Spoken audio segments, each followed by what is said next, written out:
What's going on, everyone? Welcome back to episode 96 of the Lumbar Trucking Show. Thank you so much for being here. I know it's been a little bit. Appreciate all the feedback that I've been getting on the last episode, talking to that Gen Z driver. I've been reaching out to more young drivers on TikTok.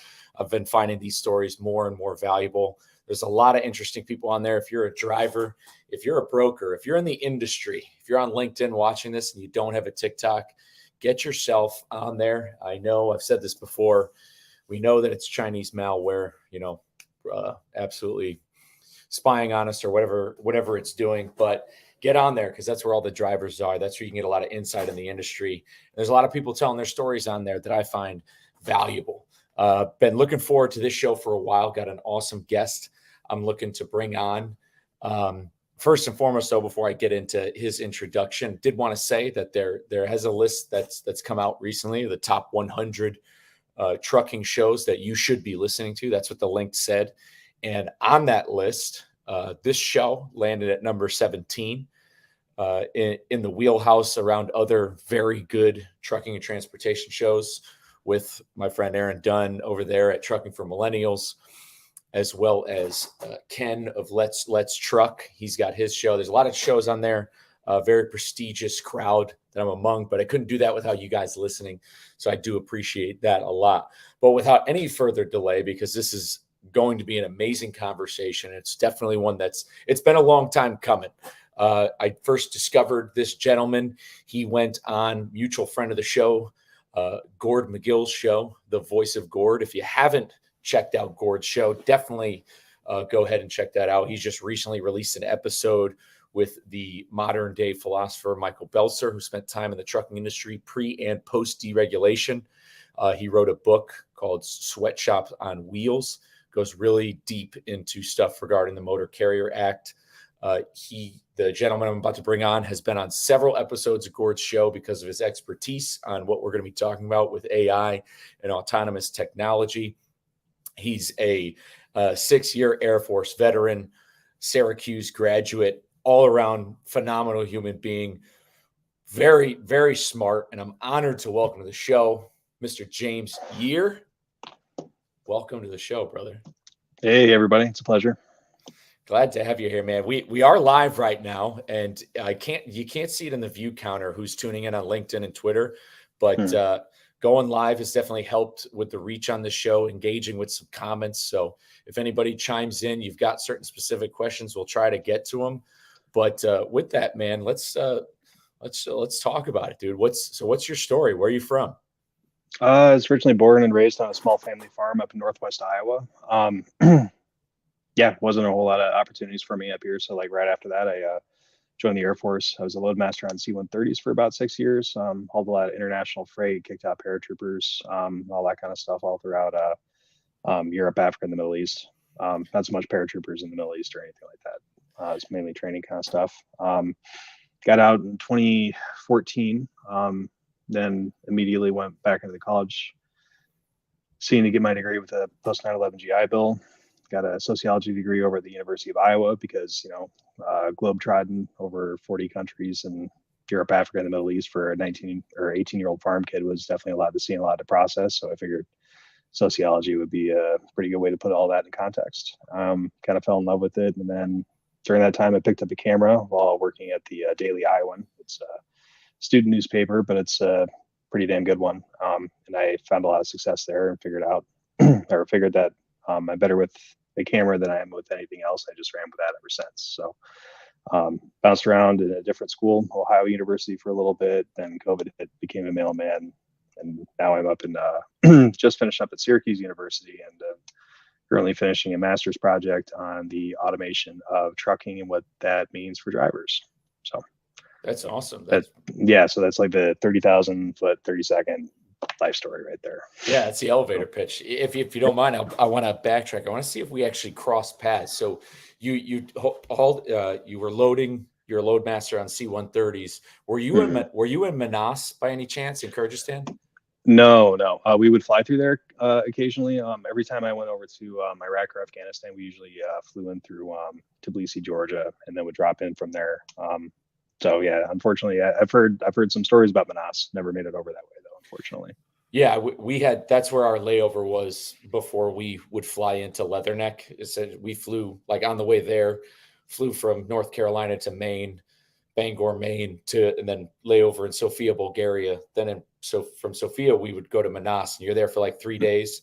It's gorgeous. I mean, you'd never know it. I mean, it's the landscape there is like another. It's almost like, you know, it reminds me of that map Blood Gulch on Halo, kind of, you Oh, know, the oh mountains. man, you're really like, bringing back some memories now. yeah, right. It's just like absolutely gorgeous. And I just know that it's an Air Force base. So I didn't know if possibly you were, but you just said C-130s. I think we took a C-17 in, but yeah, it makes sense. You had layovers there.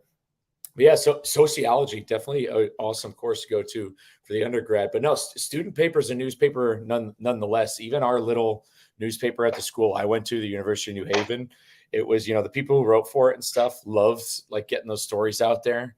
You know, it's kind of their, you know, their first dip into like writing like local news stuff. Even the radio station the school had, like, you know, a good friend of mine who's now an investigative reporter up in Boston.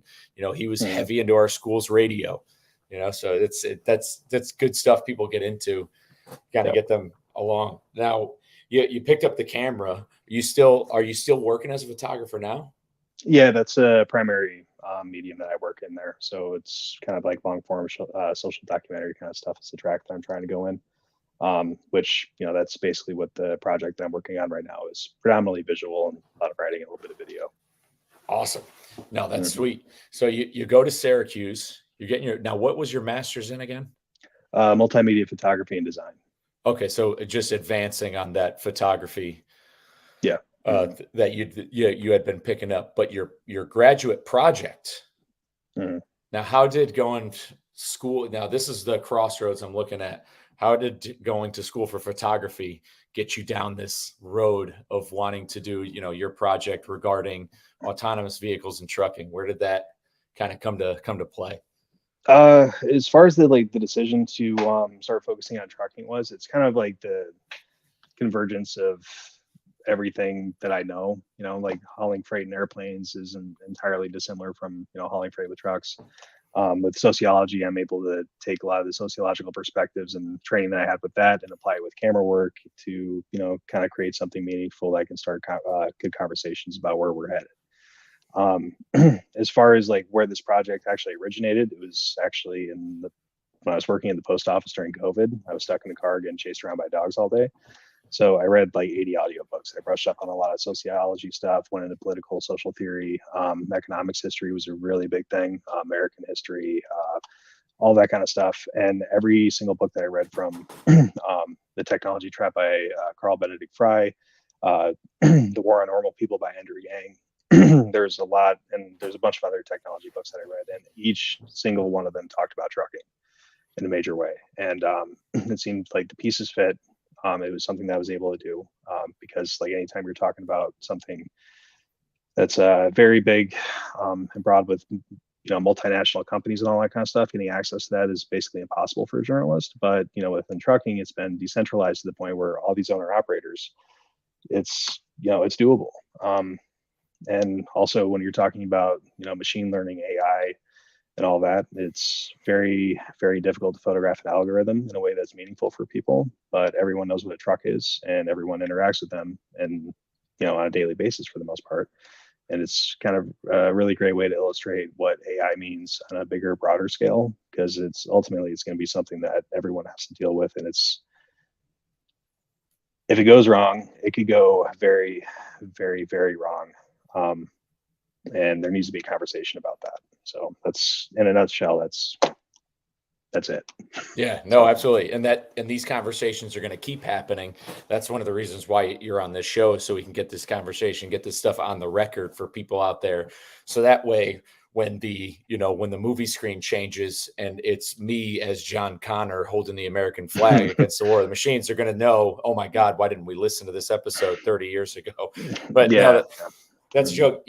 When you mention, it's crazy how you have you like as a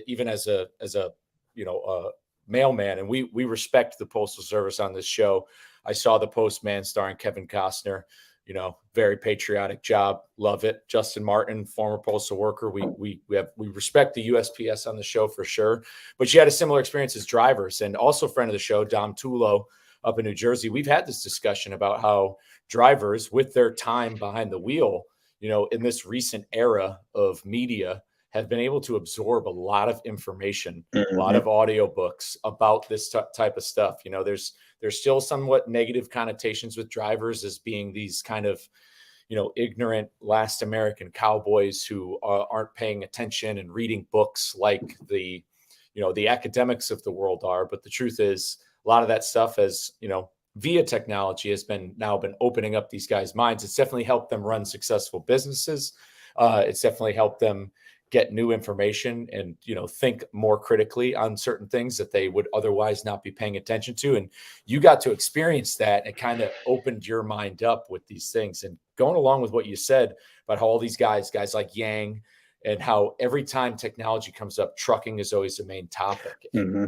And what's great, and I've actually seen this in blog reports, they call it the driver problem. And like they want to solve the driver problem. And that's kind of that's the new view. So now it's not truckers are, these, ignorant last American cowboys, these roughnecks. Now that it's looked at as they're this issue that they need to solve in business models at this point to, that they're the next thing. And I've said on the show before, they're trying to use this autonomous and AI stuff. They believe it's the next innovation of the steam engine. That's kind of how it's viewed. It's like, oh, this is just like the steam engine. It's like you sound like the guy who says car companies are going to kill all the horse breeders. And it's not the same length. It's not the same sort of technology advancement. But before I keep going off, let's go more into the topic of, what you've been working on in your project with autonomous. You've come down to Texas recently. You've been doing some recon on this. So on your end, what are we looking at when it comes to, AI and autonomous trucks? Kind of what has been going on? So like there's been one company that I've been focusing, or I guess two companies that I've been focusing on. One I've been able to actually see a little bit of their operations because they're currently operating on I-45 between Dallas and Houston. Aurora Trucking is likely to be the first one to kick the driver out of the vehicle, and they're saying it's going to be by the fourth quarter of next year, if my memory serves, or the second half of next year, so about a year from now. So that sounds big and scary, but initially it's going to be about 20 to 25 trucks operating that 239-mile stretch, just back and forth with I don't remember all of the specific clients that they have, but they've got a laundry list of about a dozen of them on their investor reports that's publicly available. You can go dig into it. Some of those are Schneider Covenant. There's FedEx. I saw some Amazon ground trailers too when I was down there as well. So there's a lot of investment in this, and that's just the initial thing. That's basically just a test bed. If that goes well, Aurora Trucking also has OEM partnerships with Volvo and PACCAR, and they've got the capability to scale this up pretty quick if it's successful. So that's one. The other thing, the 800-pound gorilla in the room that I can't find hardly any information about, aside from some basic reporting from like Forbes and some other financial reporting, is a company called Plus AI. Amazon bought a 20% stake in those guys back in 2021. And according to Forbes, that order has been filled at scale, or is being filled at scale as of this time last year. So Amazon might already have about 1,000 of these things. And if there's one company that has a war chest that could really bring this to fruition first, that might be them. So the name of the company is Plus AI. Yeah, Plus AI. Yeah, they're based out of San Francisco, and they're kind of a multinational company between the U.S. and China. And they have a completely different business model where like Aurora is building like purpose-built trucks from the ground up from OEMs. Plus AI has a completely different model where they're doing retrofit kits, so they can take mirrors and like these sensor pods that look like mirrors, basically slap on the side of existing fleets, and then sell those for I think it's about $17,000 per unit, and have those installed within a couple days. So as of right now, they've got 1,000 sale of 1,000 at Amazon and 10,000 globally, split between the U.S. and China. And yeah, so like it's a lot cheaper than a lot of people realize. So the plus AI, you're saying that they're making equipment that goes on current trucks already driving. Right. hmm that's their business model. So it, um, as far as like the initial expense and startup costs and everything, 17,000 bucks is relatively cheap, right? But the biggest advantage of their system is that they get a 10% boost in fuel economy. And if you're figuring 100,000 miles a year, that's about $50,000 in your pocket in savings just in that first, or $50,000 cut in fuel costs. So you're pocketing about 30,000 bucks roughly. So even with the driver in there, it's still going to be profitable. But it's also important to note that that system, it's a driver in solution. So the reason that they're doing it that way is that they want to sell as many of those as possible to get the data that they need, that they can feed into um, feed into a supercomputer and basically crunch the algorithm down to create the algorithm where they can then kick the driver out. So basically, they're using drivers to feed the algorithm to ultimately replace them. So it's a different model, but ultimately this all comes down to data, and that's basically where the industry is right now. And I've actually brought that up on LinkedIn before, where I've said that, a lot of these, because and I just spoke with an insurance gentleman on this show recently, the cameras that are in trucks now, basically it's going to become a requirement within the next 12 months. Not so much driver facing all around, but at least having the dash cam that can see the mirrors. And so that the use of these cameras, and a lot of these cameras are using AI to be able to, as they're recording. And what a lot of people don't know, and what I know is true, is that they're the Trojan horse of harvesting data, because they're as if insurance companies can get every small to large carrier to install these cameras, that's millions of miles per day of data that they're going to be able to get. Yeah. So with like the driver facing cameras and like like insurance company footage and all that kind of stuff, there might be a way that could be useful for self-driving trucks, but like with a self-driving truck, you have LiDAR systems, radar systems, and multiple sets of camera systems all working together to aggregate all that data, sort of a thing. So I'm not sure if a specific front-facing camera for insurance purposes would necessarily be useful, but again, like it's really hard to tell with all this tech, with how fast everything's moving. Now, I do have a question on this, because this came up in an article, and I've seen it floating around on Instagram. Now, when it comes to this data, and say the autonomous kicked off tomorrow, when it comes to storing of this data, I've heard, and I've talked with Justin Martin about this, that the kind of like how right now with cloud servers and everything, with the data that's stored on phones and everything like that, there's these massive data farms out in parts of the desert and other parts, and there's a cost, and there's a cost of the electricity to run these, data storage centers with all these mainframes. And I've heard that all of this data storage, the cost of the energy that goes into it and the infrastructure could tip the scale to where removing the driver is almost going to make it cost ineffective in regarding to the data farms. I haven't seen anything specifically about that. I know with the data centers, like they are absolutely massive. They use tons of water. There's a lot of different tons of energy in the space and infrastructure and manufacturing things like GPUs and all that kind of stuff, right? But as far as the economics of driverless trucks go, if you remove the driver, that's an immediate about 30 to 35% cost reduction. And then with all the other, sorry, let me back up here. The driver is about 30% of the total operating cost of the vehicle, right? But like once you remove the driver, then if you fully automate a company, you no longer need all the other supporting staff, and then you have that fuel advantage on top of that too. So the total cost reduction from current operating costs could be upwards of 45%. The highest I've seen being cited by Too Simple was as high as 47%. So with that amount of savings that you could possibly get, like there's a lot that you can do with that. Yeah, it's an $800 billion industry, and that means there's upwards of $200 billion or more worth of people's livelihoods sitting on the table for anybody that can get this problem right. Yeah, a lot of that does free up a lot of money, so it possibly doesn't tip the scale back. And you mentioned something, actually equally as important is which is the ancillary effects of removing the driver. And essentially, when you remove the driver, you don't just remove one person. You're talking about motor carriers now being allowed to absolutely slash their staff because they don't need dispatchers, driver managers, fleet managers. Yeah.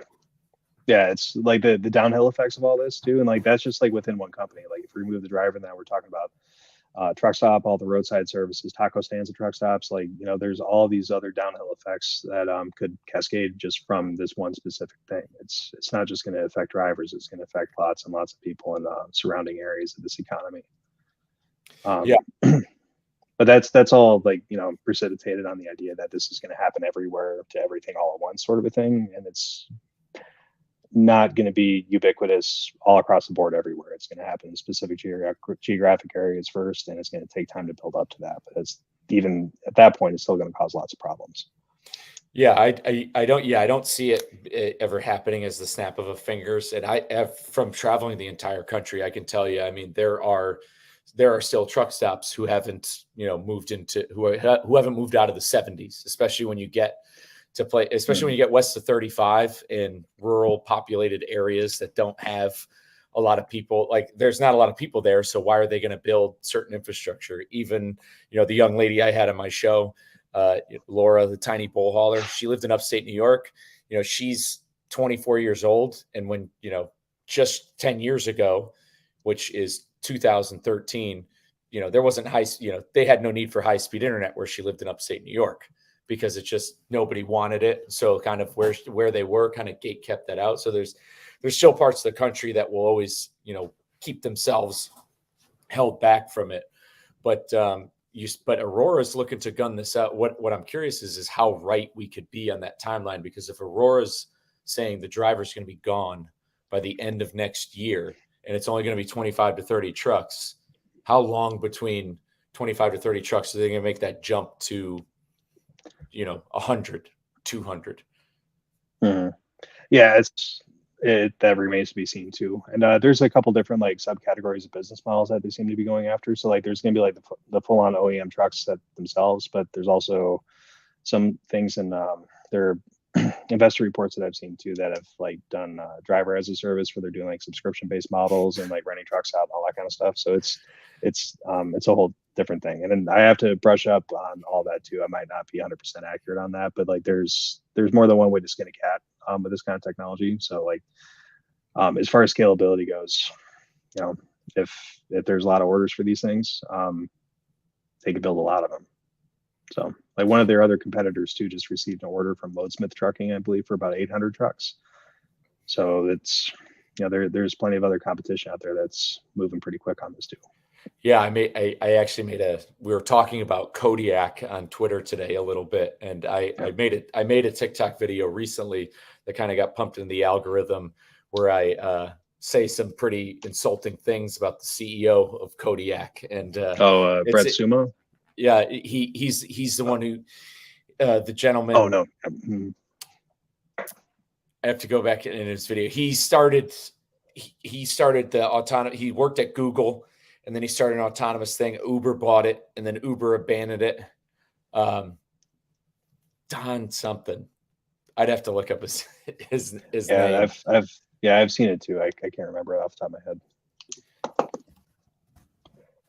But there's definitely a lot of cross pollination between these companies too. Like if I know within Aurora they've got people from Argo AI and all these other autonomous driving projects as well. So like there's a lot of bouncing around between this environment here. Yeah, his name is Don Burnett. That was his name. Yeah. Who I was talking about. And the thing is, and what I found the most curious is, because like you said, just like Too Simple, and just like this Plus AI, and just like Kodiak Robotics, and I'll have to dig more deep into Aurora, but you can probably tell me if I'm right. All of these companies are linked back to China. In some respects, I know they are. Well, again, like from a business standpoint, I know like with Plus AI, they've China's going to be a massive market in terms of like, I think the total addressable market, it's like $800 billion roughly, both between the US and China. and then it's another $800 billion uh, in size over in Europe, and then the rest of the world is another $1 billion or 800 billion or 800 billion to $1 trillion on top of that too. So as far as like the manufacturing for like the GPUs, like the basically video cards and stuff that these things use, there are components of these things being built over in China, and I'm sure some of these companies, I know Too Simple has a lot of Chinese influence, and plus AI does. I'm pretty sure Aurora Trucking is mostly American. Yeah, that's like whenever it comes to this, like, wherever they can sell these things to make money, they're going to do it. So it's, as far as who's who on the ownership level, I'm not 100% sure on that. Yeah, I just, like I mentioned it about TikTok earlier in the show. We have a lot of fear mongering over TikTok and what they do with data. And it Right. just, to me, when I find out that companies are so heavily invested in automating the US supply chain, yet it's linked to probably our biggest global adversary. And even though Mm-hmm. we are linked with them through trade, and, there's a reason we're not, at war with them currently, China operates on a different China operates differently culturally. China's a country that has history that is just as old as the Jews. It goes back Mm-hmm. 6,000 years, and we're talking dynasties that China has. They're a zero-sum game type of country. Like they work off of true deception. Like they don't look at things like like Western countries where people appreciate like honor, loyalty. And this isn't conspiracy. This is written down in philosophical books. China will deceive, in any which way possible, and build alliances with whoever. Like their alliance with Russia, I believe, is completely built on a farce, and it's just all off personal gain. There's nothing that Mm-hmm. China respects about Russia at all, besides the fact that Russia could be their fall guy militarily, and Russia will gladly send troops, and people that they lure out of the dirt farms in eastern Russia to go die in useless wars. But so when I just think of this technology being linked to China, I just look at it as the Trojan horse of one day we're going to wake up and China already owns the US. Yeah, like I can't really speak to a lot of the geopolitics between like China and Russia and all that kind of stuff. I did just read a book recently called AI Superpowers, and it's kind of talking about like the Cold War arms race that we're in right now with China a little bit in respects to like machine learning and all that. And about 10 years ago, I forgot the date specifically, but Google's DeepMind program created this thing called AlphaGo. Did you hear about that? No, Okay. we're about So to find basically out. basically what Go is, it's kind of like the Chinese version of chess, but it's like infinitely more complicated with that. As far as the game goes, there are more combinations of moves than there are atoms in the entire observable universe. Like that's how like wild this game is. And basically all it is a bunch of rocks on a grid, and you just like encircle it, right? So anyways, very complicated game. There's like a ton of people that play it over in China. And Google created this AI that could, beat the best human player in China. And basically, when they did that, that was the equivalent of a Sputnik moment for China. And after that, they just started piling up resources upon resources and catching up with us in machine learning, because they realized that this isn't the next steam engine. This is beyond that. This is like a new type of thing that we like in terms of capability for like what could go right or wrong. Like if it goes wrong, like we're in the first 2 minutes right now of an entire 6 seasons of Black Mirror, and we have no idea. We like literally like with the capabilities of like what this technology could actually do, we have no idea, and the Chinese realize that. So if the rate that they're growing and with their ambitions and like with statements like where Xi Jinping is saying that they want to have a complete robot revolution and stuff over there, they're not going to stop at anything, and they're going to race like as fast as they possibly can into all this tech.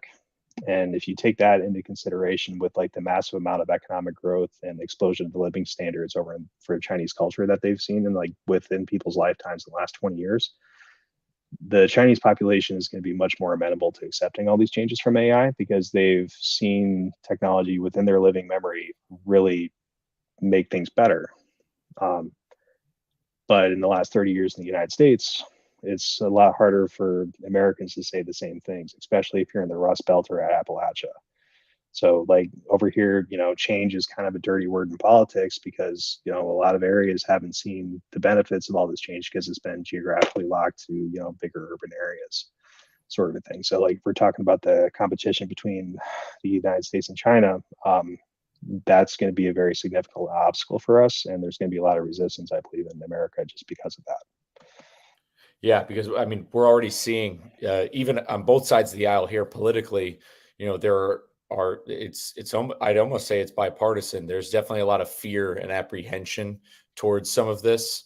Hmm. It's really only independently the private companies who are kind of like saying like, no, we need to do this, where like even our own government's like, hold on, maybe we need to rear on the brakes. Even the California Senate, today, they voted that they want to ban autonomous trucks. Freightwaves came out with an article like that today. So we have governments that are trying to actually put the brakes in some places.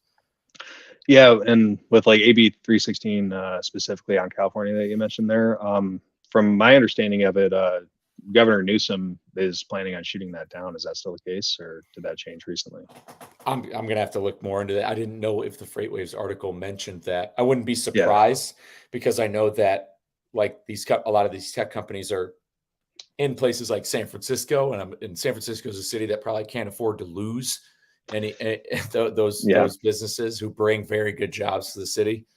Mm. So I can see the governor kind of being apprehensive towards it, especially because where those jobs are going are, Mm. the battlegrounds of Texas, where autonomous seems to be running, rain free.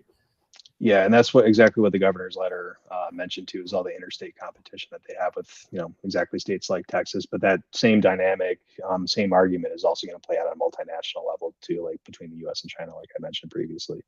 But yeah, I'd have to check out that Freightways article. I didn't see that earlier today.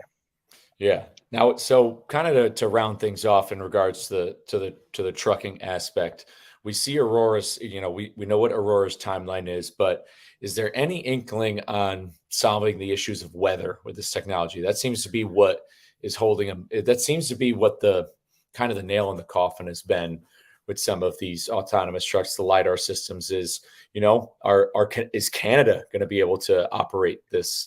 These commercial vehicles. Uh, so like basically any question with this technology really kind of comes down to data and what you train it for. And anytime that you try automating anything, you always automate the easiest thing first for the most part.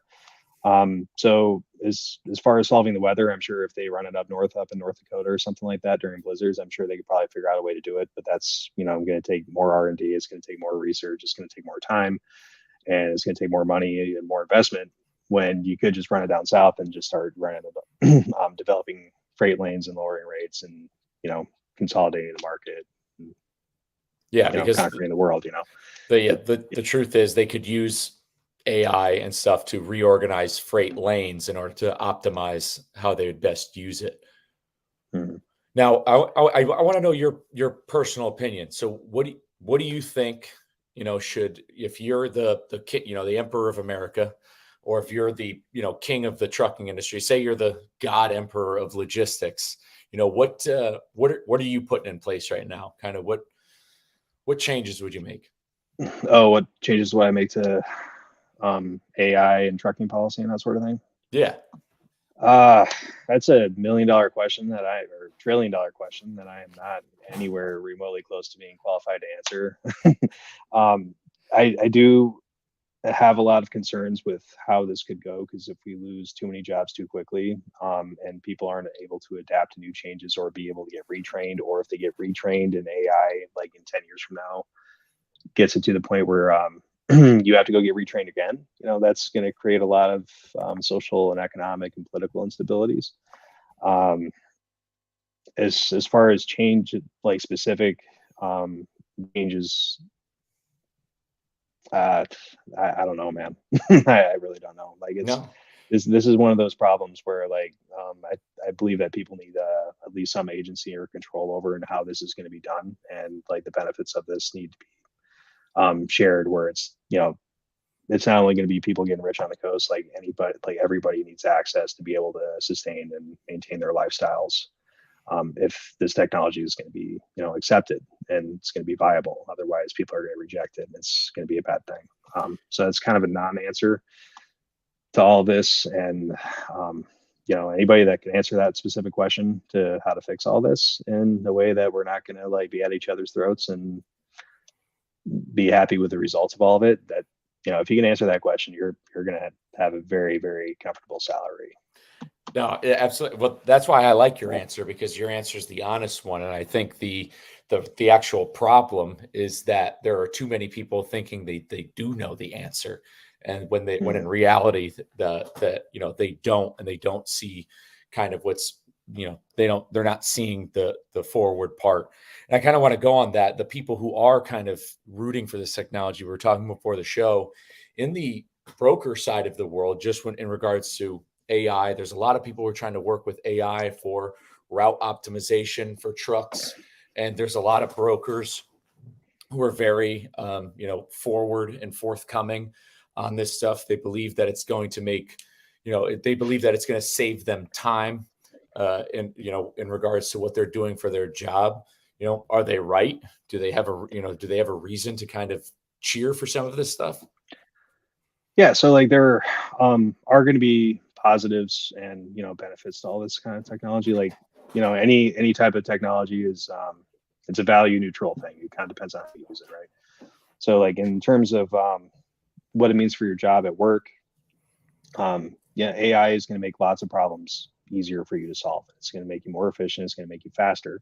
Right. But say if you're, any given business out there and you've got, say, a bunch of writers in a newsroom that can pump out twice as many stories, that gives the business a couple different options there. At that point, you can cut staff and pocket the difference and create the same amount of output, or you can flood the market with all new content, which you could be running into an oversupply issue and lowered rates as a result of that, which creates other problems, right? So like if you're faster and more efficient, generally speaking, bosses are going to want you to do more work.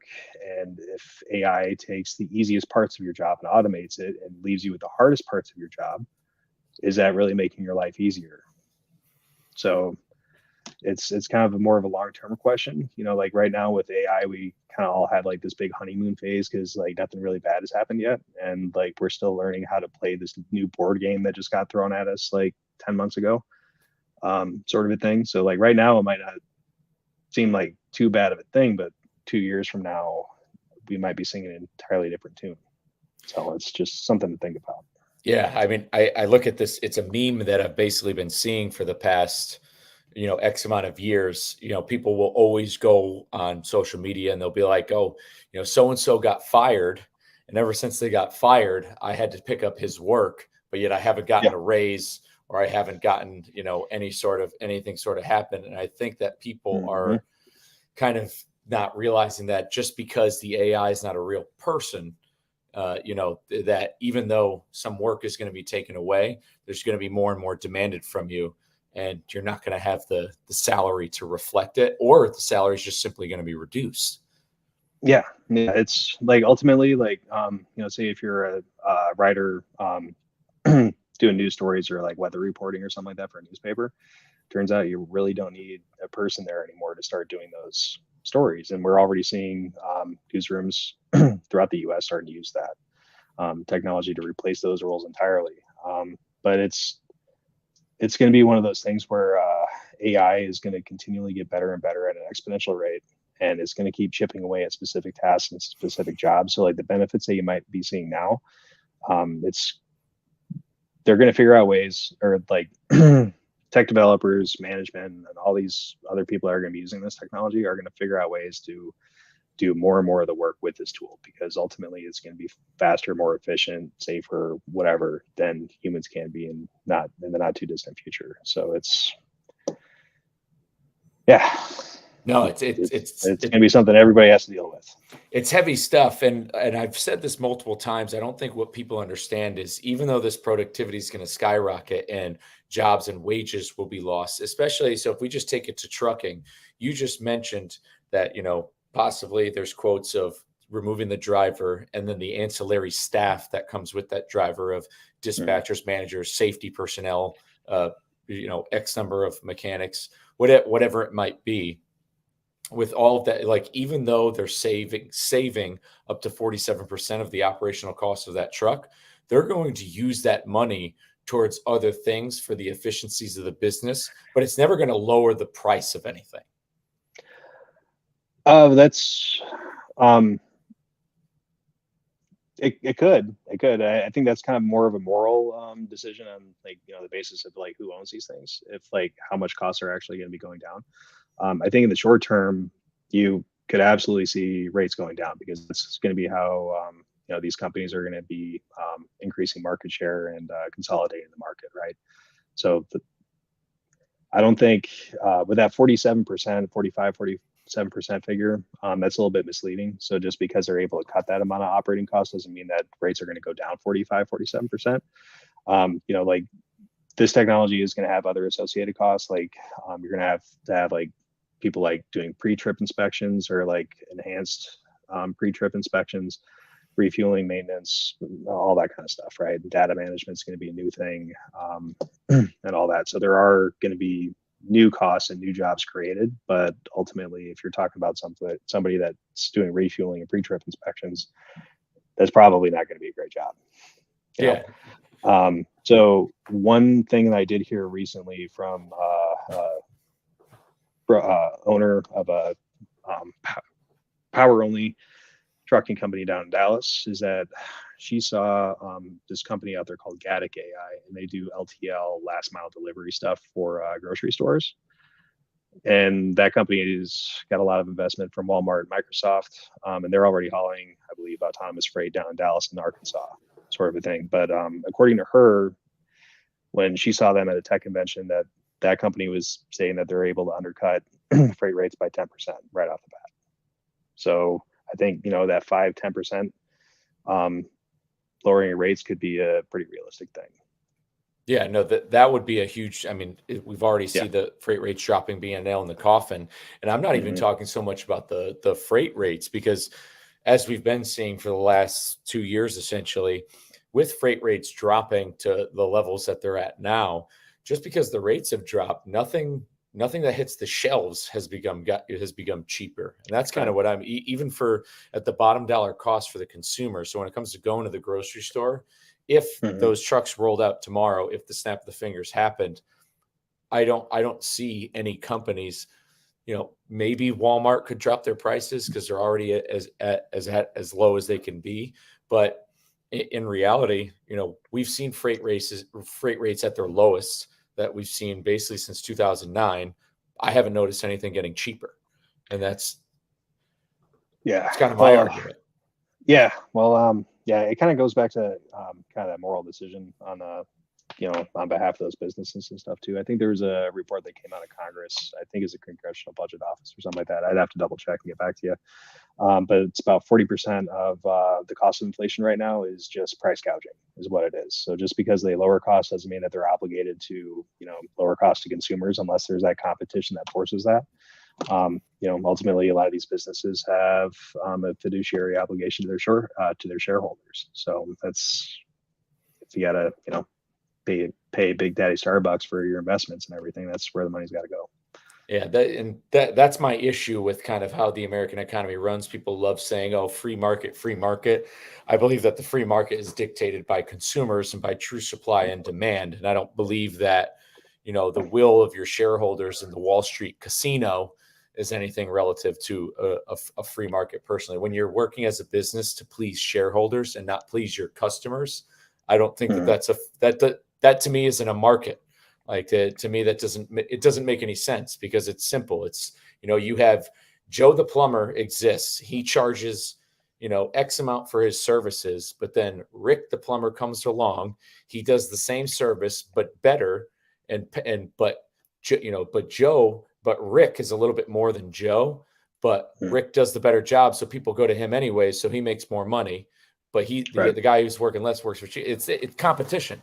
That's the thing. When you're competing over, that's the thing. We've come to this. We used to be a country where businesses competed with each other to make better products and make better services, and now they're just creating better ways. Like and we've talked about this in a group chat, we've even seen this in the science world where we've been arguing so much about things that related to string theory that we're not building rockets to go to Mars anymore. We're just developing better iPhones for shareholders. Like we're just trying to take better pictures every 3 years instead of trying to cure cancer more and like go to different planets and like do all this other like mathematical stuff. We stopped like, and that's what these companies are essentially doing. These companies, they're not competing to make better products or services. They're just competing to please their shareholders for, year after year. Yeah. And that kind of gets at to one of the things I noticed in Aurora's, I think it's her 2020. Yeah, it's a 2021 investor report. I don't remember the page, but you guys can all look it up. It's a publicly traded company. But on one of those pages on there, they were likening the development of self-driving trucks to the digitalization of advertising, which, back in the 1990s, before all this, internet mumbo jumbo became a thing. Advertising was a pretty big and vibrant business. There's lots of competition. There's lots of options out there for consumers and everything. And then, Google and Facebook came along and that completely dominated the market. And Aurora Trucking was comparing the capabilities of autonomous trucks to that. And that comparison I thought was pretty disturbing because if you take into account the barriers to entry into that market with the amount of infrastructure, talent, data and everything that you have to have, there's not going to be a lot of players into it. And the first company that's going to get this right, and this is going to be the most successful first, could completely dominate this market. And there's not going to be enough competition out there, sort of a thing. So if we're lucky, we might get, 2 or 3 really successful self-driving trucking companies. And by the time that they're fully established, it's just like the OpenAI, OpenAI thing where they're so far ahead right now. It's, best of luck to anybody that can even hope to catch up. Yeah, that's the biggest problem is people don't realize that for all the free market, capitalist believers or in the system we have is that, when this does come and float its way along, whoever crosses the finish line first, whoever passes go first is going to collect the 200 and they're going to win this whole thing. So kind of segueing a little bit, I think what prevents all this from happening has to do with the book you mentioned, the technology trap. Now, if the reason why, there's been so much change in the industry, it always goes back to the 1980 Motor Carrier Act. And I think that if the 1980 Motor Carrier Act never happens and union membership is as strong as it is, you're never going to have the mass commercialization and the nationalization of the U.S. supply chain that had happened, where, basically crushed the unions, crushed the Teamsters membership, absolutely plummeted. So, I mean, the union not being as strong as it is, has everything to do with this technology being able to come flying into the market because they're able to get all this funding and the labor has nothing to do to fight back. Now, you mentioned this book, The Technology Trap, and essentially what the book's synopsizes is that the Industrial Revolution could have happened 2,000 years ago. Mm-hmm.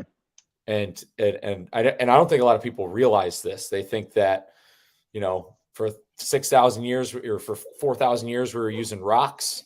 It was only just rocks and rope. And then all of a sudden the 1800s roll along and, and now in a matter of a short amount of time. And they think that people just think that it's just like luck or by chance. But the truth is society's actually just said no. Yeah. Yeah. It's, as far as the technology trap goes, basically the key theme in that book is that resistance to new technologies over the course of human history has been the norm, not the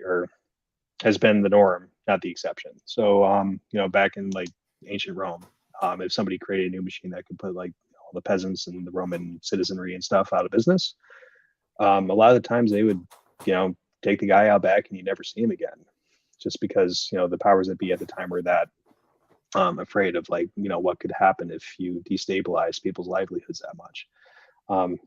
Late 1700s roll around, you got this guy called Adam Smith that writes a book, The Wealth of Nations, and kind of creates the foundations of capitalism right there. And basically England was the first one to say, screw it, let's just run right into it and see what happens. And like you said, 300 years later, here we are, we're watching cat videos on YouTube and chatting with ChatGPT Jesus online. it's kind of getting to the point where it's crazy, where 10 years from now, we have no idea where it's going. But yeah, it's like the first industrial revolution. It wasn't a pleasant or even consensual thing for people to get into. People got forced off the farms and the big dirty cities and factories and all that kind of stuff. Children, there were cases of children getting beaten to death in these factories. People legitimately got shorter as a result from malnutrition, disease, all of that. And wages flatlined for 70 years. And then about after 70 years, after all that started happening, then, things started getting a little bit better. We like invented light bulbs and stuff after that. And like living conditions actually started improving. But like with, like kind of the whole point of that book is that the benefits of all that need to be shared in a way that people can still benefit and support themselves. And if not, we could be seeing a return back to the Luddite revolts in 1800 1820s, where that would not be a favorable outcome by anybody. And yeah, that comes up often too. And Gord had the gentleman on who started the organization America Without Drivers. I believe Yep. you have also spoke with him. That's essentially the time period we're talking about that I think people don't realize. And in an age where people are becoming more appreciative of mental health, people are becoming more cognizant of. I think people now more than ever are very cognizant of others' feelings on a lot of things. I mean, we see it, and we see how fast somebody can get canceled online for something, but also at the same time, we're seeing things come to light like men's mental health crises with the stats that are alarming of men who are taking their lives. I don't think people realize that this is just another spider off that issue. Is the time period we're talking about, if everything just continues as is and we do nothing, is that there's going to be possibly a 70-year period of these casualties of war just to get to there's going to be a lot of pain and suffering similar to the violence. Kids working, we're already seeing states allowing kids to go back to work at ages of 13 or whatever. We're starting to see this revert back in a way, and I don't think people are kind of looking at it with blinders on or rose-colored glasses, saying, "Oh, this technology is going to be good," not realizing that there could be a 70-year period of famine, extreme poverty. Well, yeah. So like with that 70-year thing that I mentioned there, like that was back then, right? Like it's obviously different now. But like with any type of new technical or technological revolution, whether it be like a steam engine or electricity and stuff, like there generally is a period where there's a lot of economic disruptions, but over the long run, you get more jobs and living standards increase as a result of that. But initially, it's a pretty traumatic thing. Like with the first industrial revolution with electricity, we had to create dams and completely relocate people out of like the Tennessee Valley. There's lots of other examples of like how damaging it can be. Like more recently with the internet, there's a lot of brick and mortar retail businesses that looked at Amazon for the first time about 20 years ago, and they're not there anymore. So like it's probably not going to take 70 years for things to turn around this time around, but like also it might only be like 10 or 20 if we're lucky. But I don't know if you've seen America in the last 10 years or so. We've got a lot of problems that need to be solved that we currently are unable to solve. And now we're talking about something that could, even the World Economic Forum is saying this, where like this technology could undermine and exacerbate most, if not all, of our political, social, and economic inequalities. So if we're talking about something that's going to be pouring like napalm on the dumpster fire here, or could potentially be, 10 years is a very long time. Yeah, it's longer than people think. That could be a dark ages that lasts, longer than I think people are speculating. And that's been my argument about a lot of this. Is you have companies like Aurora, you have companies like Kodiak, you have a lot of these, you have a lot of these tech companies. Which, by the way, you mentioned this earlier about how that they're all like all these autonomous truck companies. They're all linked up with OEM. They're all linked up with the truck manufacturers. But at the same time, you have small businesses now who are still having no issues finding parts. And so it's like, once again, we have reverting back. We have these companies, they'll take all this money and they'll make partnerships with autonomous. But when it comes to their current customers who who their customers have demands. They can't fill their demands. They'll raise the prices on them, raise the price it is to install the parts, do all that stuff. But meanwhile, they're making backdoor deals with the companies who are going to put them out of business, which has nothing to do with their current customers. That's just a side thing. But essentially, with what these companies are doing is I'm trying to put this into better words. Like they're taking of the money that they take for funding. And I know we talked offline before this about the venture capital thing, and I'm going to bring that up in a second. But these companies, you talk about all the other problems in our society. We have healthcare as a problem. We have veterans who are homeless. We have other, regular civilians who are homeless. We have laundry list of issues. We probably need to fix our education systems. There's so much going on, and it's just. But one tech company can raise $1 billion for something that they don't even know can work yet. And they're like, oh, it might work in 30 years.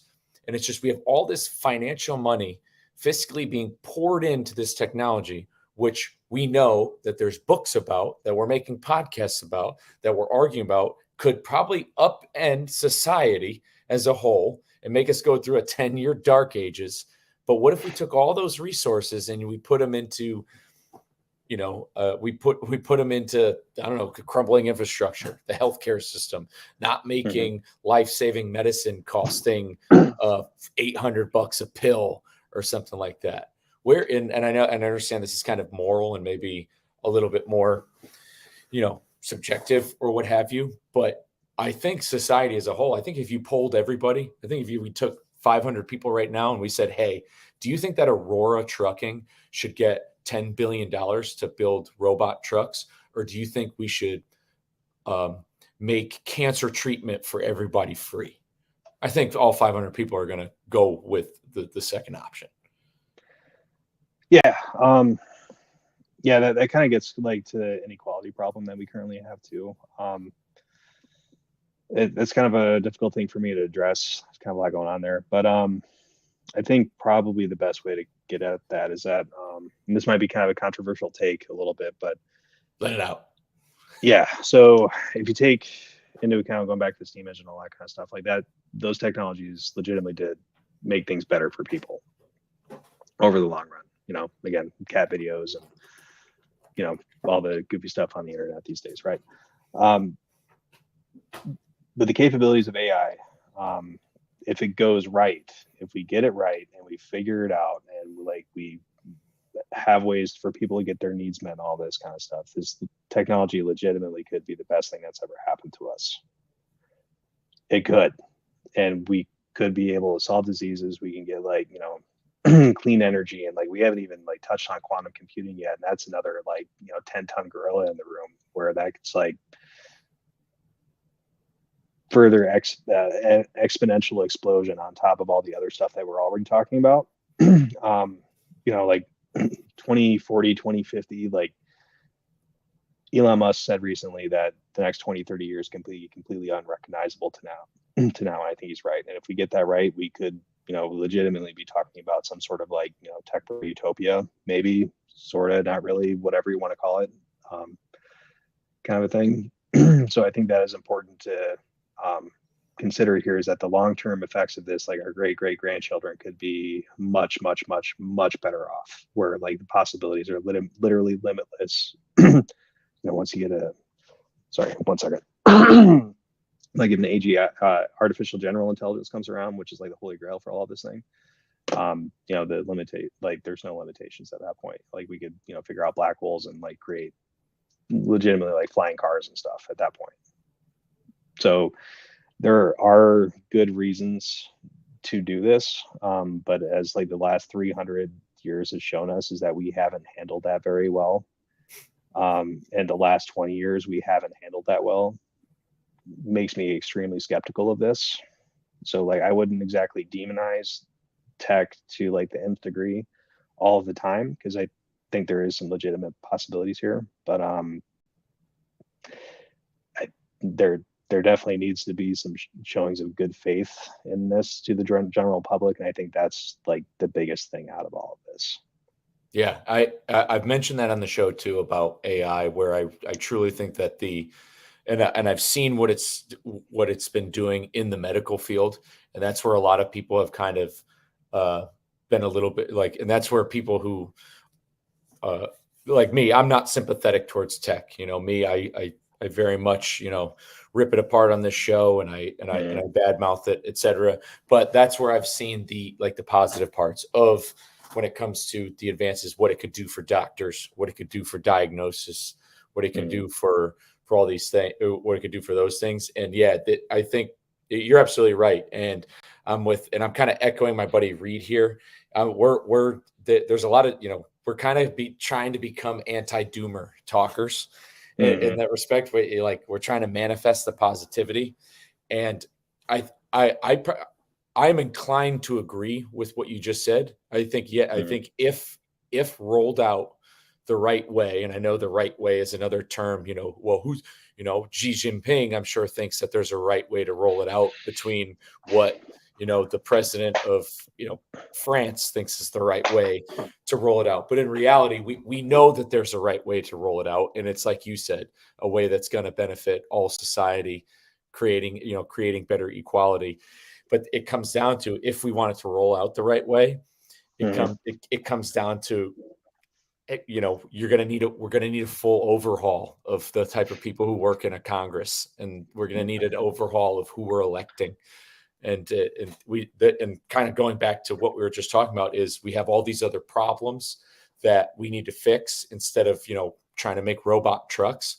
One of those problems happens to be the type of people we're electing into office.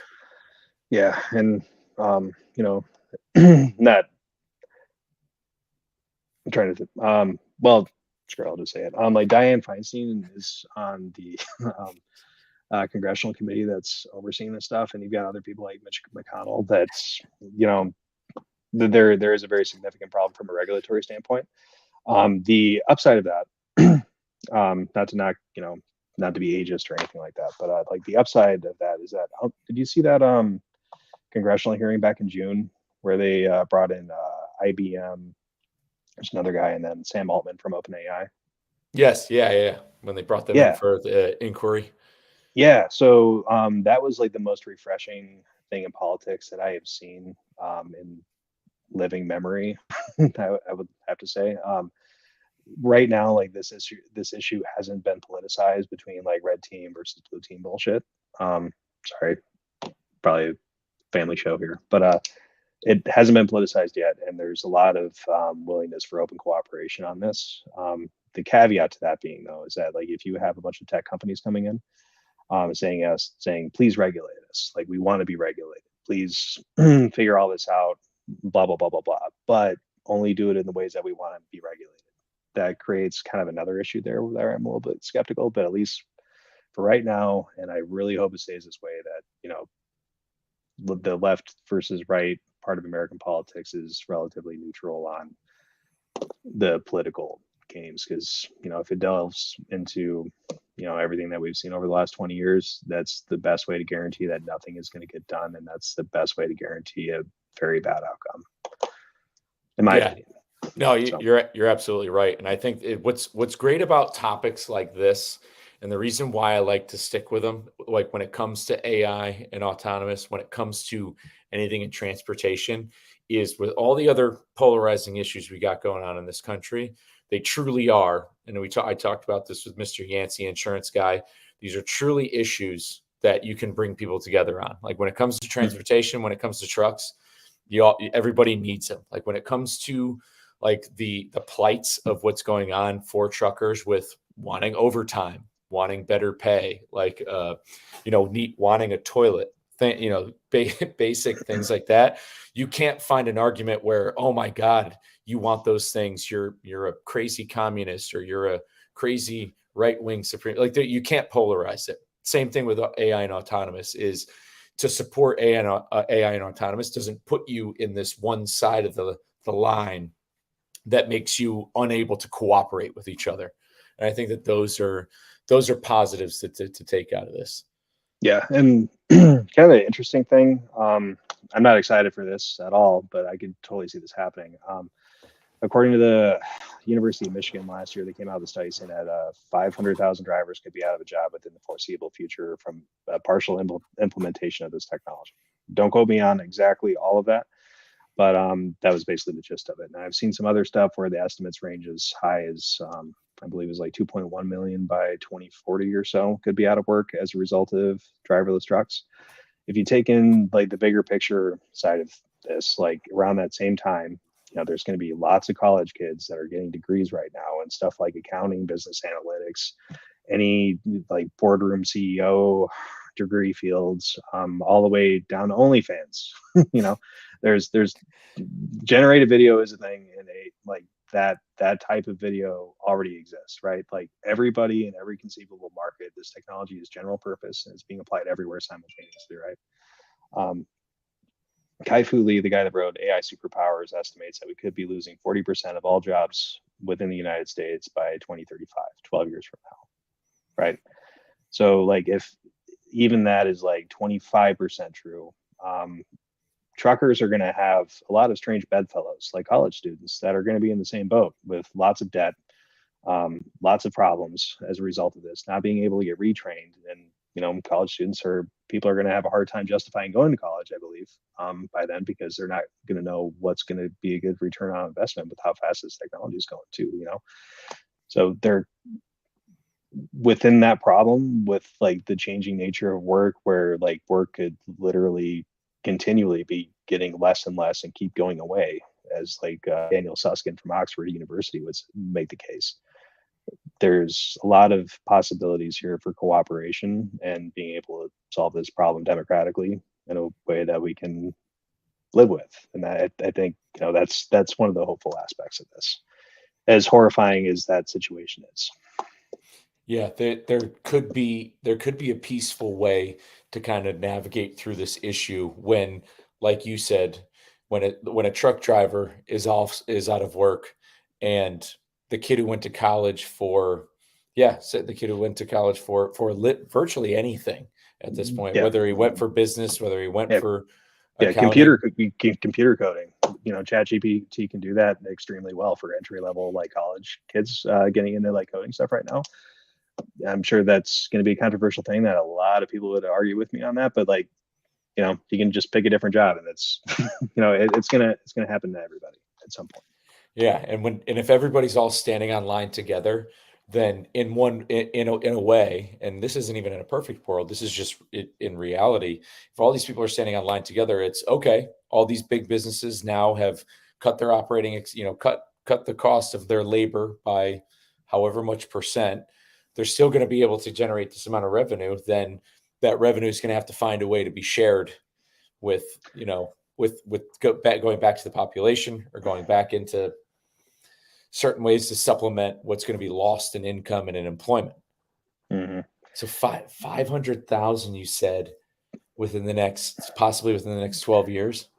So like with all those statistics, most researchers don't want to put a date on it, because like there's literally millions of variables that they can't control for, sort of thing. So like, that's just kind of a best guess within, I think the University of Michigan said, the foreseeable future kind of thing. And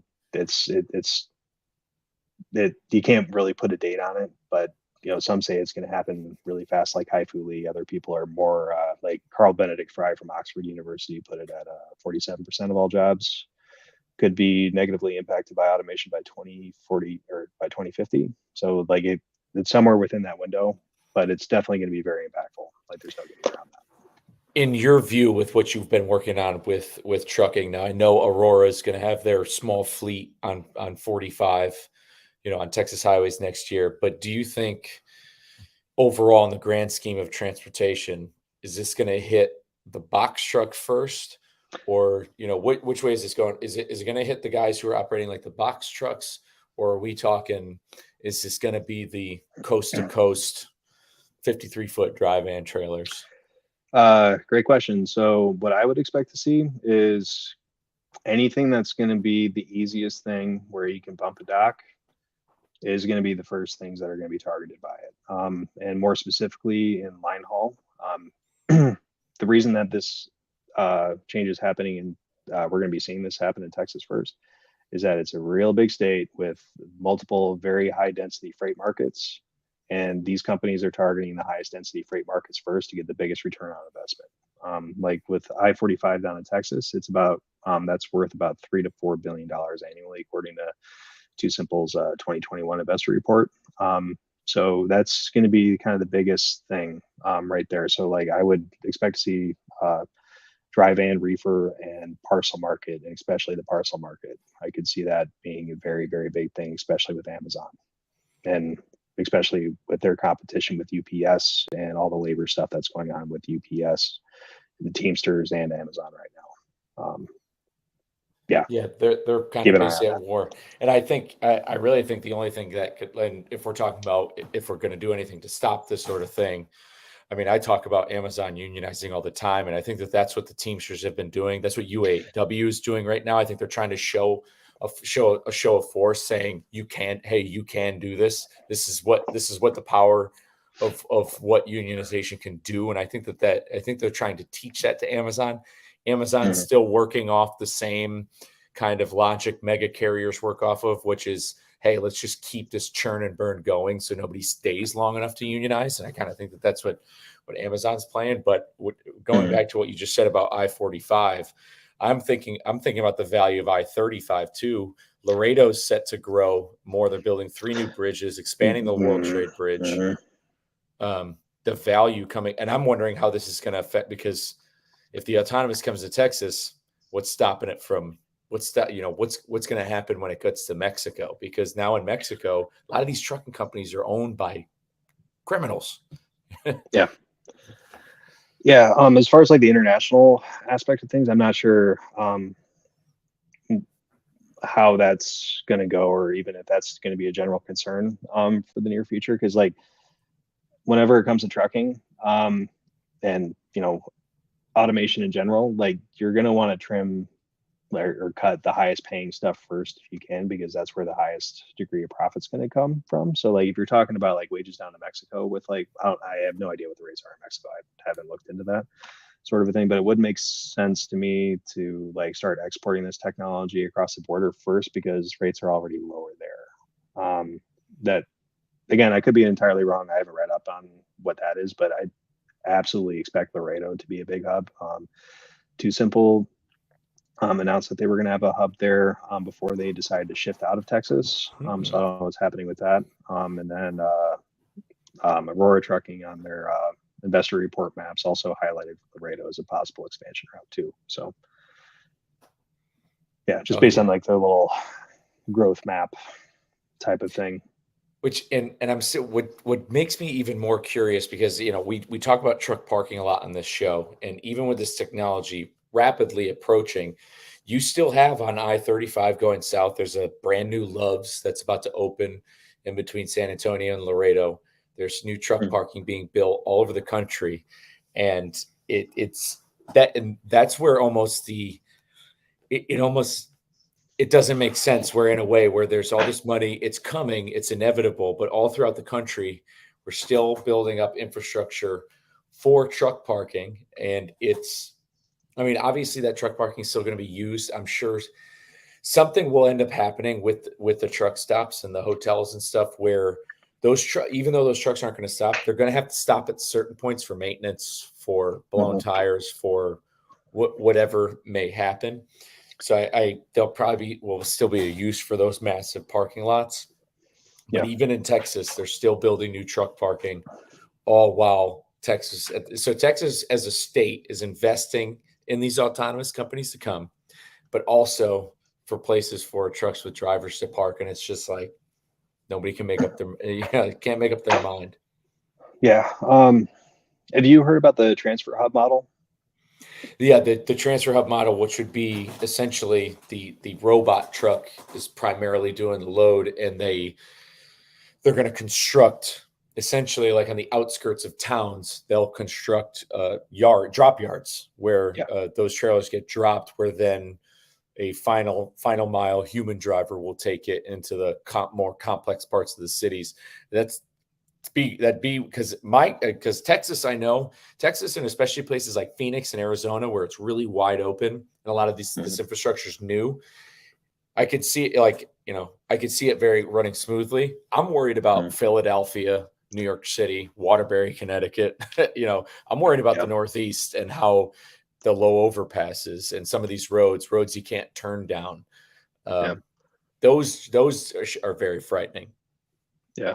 Well, yeah, according to some of the investor reports, and it's important to keep in mind too, like the investor reports, like they're very bullish, and basically they're trying to sell this tech and get as much money as possible by these investors. So it's, important to keep that in mind.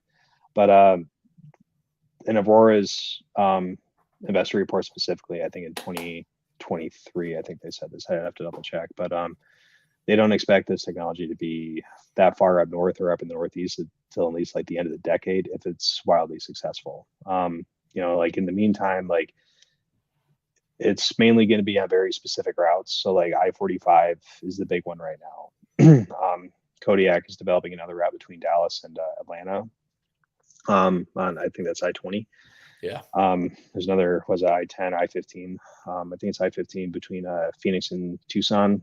With Too Simple is another one. I've heard some stuff from Loadsmith from Brett Suma. He was talking about I-5 between like the Bay Area and California would be another huge one. Barring AB 316 if that fails, obviously. Like there's very specific lanes that you're going to see this technology first. And the other thing is too is that anytime that you start introducing multiple states into this, now you're talking about multiple different jurisdictions where, like, say if you're trying to automate between two massive freight markets like Florida and Texas, and you have to go through Mississippi, and Mississippi gives them the middle finger, then what? So I think that's going to be a very big legal battle in the future. Or something to that aspect of it. So like, I think first you're going to see very specific freight lanes between as few states as possible on the highest density freight lanes. Yeah. Kind of thing. So that's what drivers can expect predominantly in the South, but they're also talking I-70 between Columbus. Yeah. Columbus and Indianapolis is one that's been identified because it's relatively, flat. The weather is not super terrible. If they can figure out the weather side of things, if you connect those two dots, then Detroit, Chicago, Louisville, St. Louis, it's all within spitting distance right there. So that'd be another one to watch as well. Yeah, that stretch of 70 between St. Louis and Columbus. I mean, I've done that route so many times, and you could fly through it so easily, especially depending on the time of day. It's pretty flat. You can cover a lot of that ground. I've been a bit like that stretch of 70. I call that place my backyard. I've basically lived all along that highway, and that's definitely a lane. But I think that's the biggest hurdles. I'd say truckers' biggest allies right now are two of their worst enemies, which is insurance companies and state DOTs and state governments. They could end up being the biggest allies and kind of keeping their jobs, or at least keeping the status quo for now when it comes to this stuff. But man, this is some heavy stuff you're talking about. So how much you got? I got you for, I've had you for over an hour now, and I appreciate you ripping with me. Sometimes, I didn't know how much time you had available tonight. So I appreciate it. I don't have a whole lot else going on. So, hey, so with your project, what's the end game look like? How much you got left? Are you kind of like, are you making a dissertation on something? Are you kind of like pleading a case? Or are you just kind of compiling data and saying this is going to be the result of this technology? Yeah. So like basically the project's going to like culminate into a website that's I've kind of structured it kind of like a newspaper a little bit. It's going to feature videos, kind of like a crash course, and basically with some of the things, the most important things I think drivers should probably know. Some hypotheticals, there's some video components and all that kind of stuff. So basically it's more kind of building a resource to kind of catch people up to speed a little bit, and kind of help inform of like where this is going, and helps kickstart a good conversation where, hopefully we can navigate this appropriately and come out the other side with, some money in the bank and the, happy families and all that kind of stuff. So yeah, so like you're Yeah. compiling stuff to like make a good recommendation on how society can, weather this Uh, storm.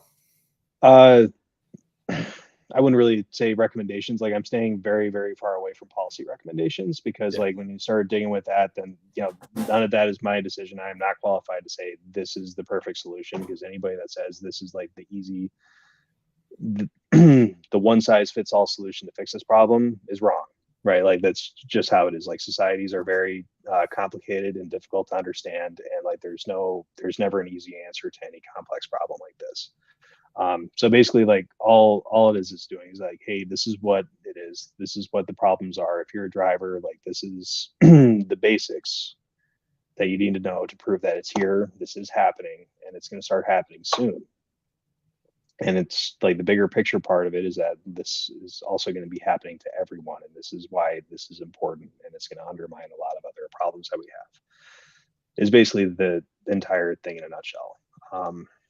So it's yeah, I don't like. I actually kind of like. There is one thing I get into a little bit with it where I started kind of talking about universal basic income, which I don't think that's inherently a god awful idea, but it's definitely not a good one, in my opinion, right now, just because like it opens up a can of worms.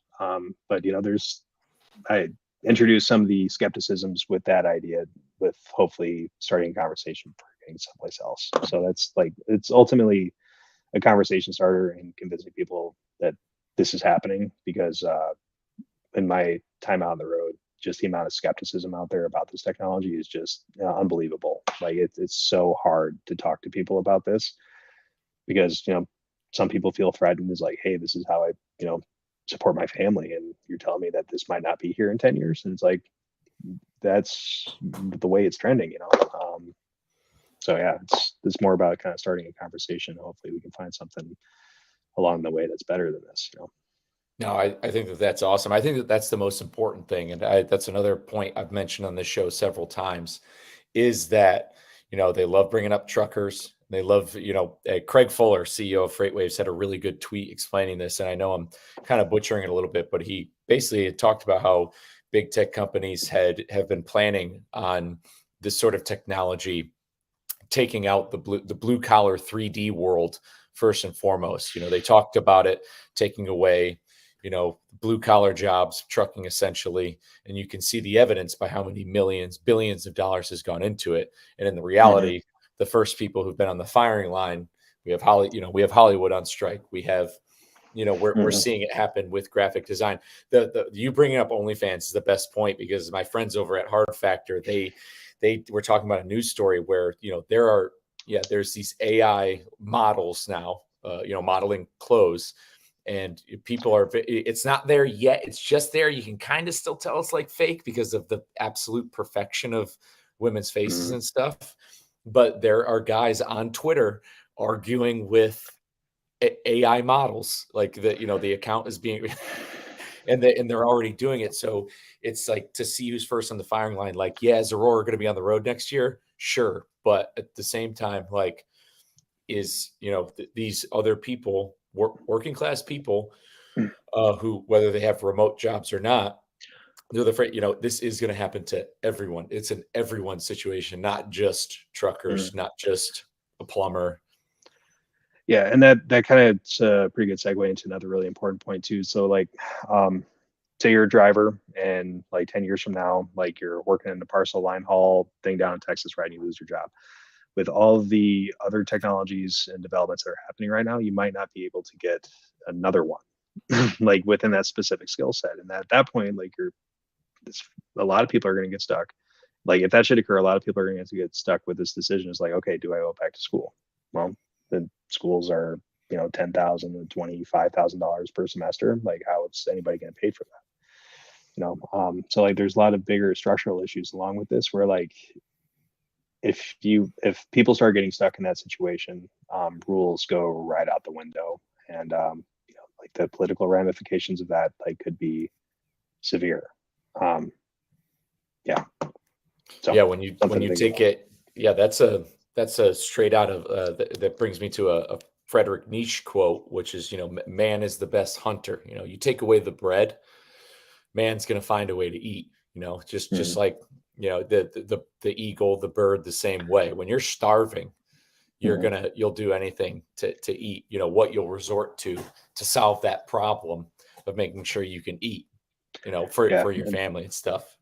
Yeah, and then on top of that too, if you do decide to go off and get retrained, or you invest a ton of time and effort with all the new AI tools and teachers out there to get retrained into a different profession, like the one that you're retraining into, like depending on how fast this goes, like 10 years from now or so, the profession that you chose and that you thought was safe might not be safe by the time you get there too. So like that's like with the amount of economic anxiety and uncertainty that could occur, and as a result of that, that has severe ramifications for higher education and a whole bunch of other jobs as well. So it's all this is growing at exponential rates. As of 2018, I believe AI, the capabilities of AI at that time were doubling every 4 months, which is about 4 times faster than Moore's law, which is the hardware side of things.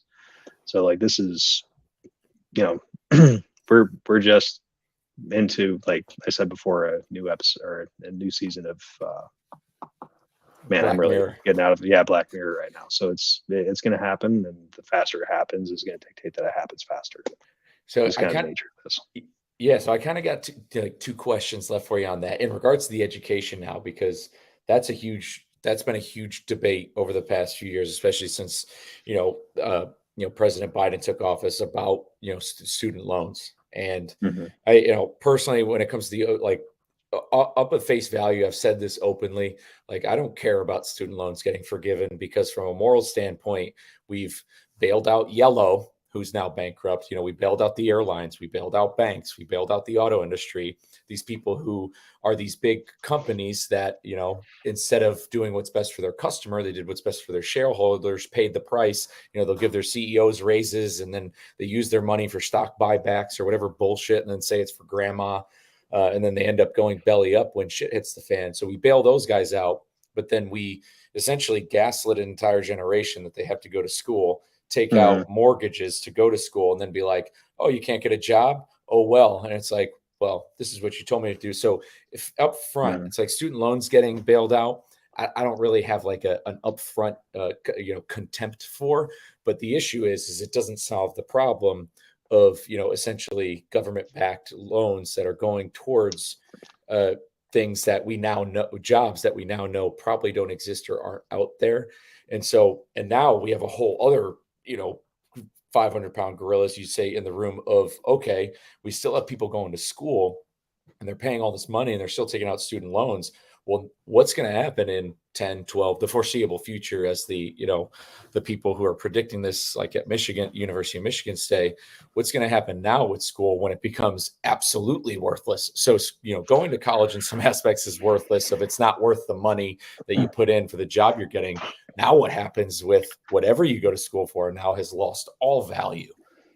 Yeah, and like AI could present a lot of personalized, like individualized instruction, and really be a wonderful tool for like teaching people how to research and find out new things and everything. Like I use that all the time for like just preliminary research. I'll go into Chat GPT and just ask it just a barrage of questions and use that just for Oh, you're my own like aiding little the person. enemy. Well, it helps. I know.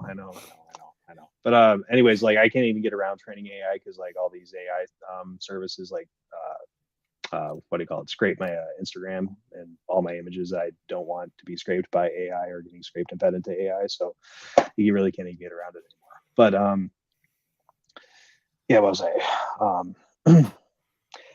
yeah, so like with the internet in the last 20 years, like it's been this wonderful thing where we can go get all the information that we need and do it, find out any answer to any question basically at our fingertips, right? This wonderful thing of modern inventions. We in the last 10 years we've also seen an explosion of conspiracy theories and all that kind of stuff. So just like having all that knowledge at our fingertips it's great, but if you don't know how to do it, if you don't know like the scientific processes and like how to spell when the AI is right versus when it's wrong, or how biased it could be, because like bias is going to be a problem with these things. Um, you know, you can like people can do a great job educating themselves on a lot of issues, but you still need that framework of a university and networking opportunities and interactions with different thoughts and ideas to really get an education. Otherwise, it's just like within social media, like if we allow it to come to that, granted, we're kind of getting off the rails here a little bit, but like, we could just get into the AI version of going down a rabbit hole where it just keeps feeding you things that it knows you want. There are things that it knows you want, and that's not really an education. That's kind of a whole different thing where it could actually do a lot of damage. Yeah, I said that as soon as the Chat GPT stuff was blowing up earlier this summer. I mean, my first thought and inclination was, man, like, people thought 2020 was wild, a wild election, like 2024. Think of think of the types of information. I mean, shit, we saw earlier this year a Pentagon explosion hoax where major media outlets were duped into thinking that there was an explosion at the Pentagon. There's a lot of different ways to manipulate it, and it's only going to get better. Yeah, and that's kind of another thing about technology too. Is like a lot of the discussion right now is on misinformation and all that. But it's kind of important to remember a couple of years ago that everyone was like, focusing on, drivers being the first people out of the, being the first people negatively impacted by this AI. Because like back in like 2018, that's all people were talking about: driverless taxis, driverless trucks, and all that kind of crap. And the creative jobs were going to be the safest for the longest. But the thing with the AI is that it continually has a tendency to surprise us and surpass expectations. And the surprise in this instance is that, professions like I'm in within like photography, for commercial photography and editorial and all that kind of stuff, like turns out that's going to be impacted first because of all these generative programs like ChatGPT, Midjourney AI, and there's the laundry list of other ones too. So like, even though like whatever the status quo is right now, this is one of those things again where it's moving so fast that you can't put any bets on what the future is going to be with it, because something could completely change the game on this in that amount of time. So it's really hard to keep on top of. It's super exhausting trying to keep up on this. Yeah, the conversations I have with my roommate down here, we talk about how especially when it hits the customer service side of things, when you're dealing with like when you're dealing with banking, and you're going to have, because we're already seeing it with scams, where scams are calling old people saying, manipulating voices, and they're saying that your kid's been kidnapped, you got to pay me all this money. And it's like, but this is going to happen with financial transactions in general, where you're going to have an AI scammer talking to the AI customer service that's working for a bank, and they're going to be arguing with each other, and there's going to be no humans interacting. And it's like that, and that's like the most absurd thing in the world. Like if it's supposed to aid communication, nobody's actually communicating. It's like, what's the point? Yeah, and it's such a weird thing. We're almost, and it's kind of goes back, and I use this reference a lot when it comes to technology. The wristwatch was developed so that way you didn't have to reach into your pocket to tell time anymore. And now we've gone back to reaching in our pockets for a time, because our time is now on our phone. And almost essentially what's going to happen now in terms of reality is, when it comes to even events, concerts, political speeches, rallies, anything, nobody's going to know if it's real or not. The only way you'll ever know and get the truth now is if you're actually there. Okay, so like now you're digging into a whole different thing. There's this study that came out of the European Union that was talking about this, and it's called the information apocalypse, where all the generative content, all the stuff that we're going to see on our phones, all the different AI stuff is basically going to, there's a chance that it could become 90% of everything that we see online. And if that's the case, it's basically conditioning and training people to believe that nothing that they see online is real anymore. And if that happens, that's a very, very, very, very bad thing for democracy and like just civil society in general, where no one is going to be able to agree on what is actually real anymore. And that's just a whole different conversation. That's a whole other black hole, terrifying stuff. That's, AI, like the more that you dig into the subject with AI, machine learning, and where it could lead us, gets more and more and more disturbing. Like if you really want to dig into this and pop a couple Xanax and brace yourself. There's Callum Chase's The Economic Singularity, where he's talking about like the progression of this going from like self-driving trucks all the way. Well, he mentions driverless vehicles a little bit,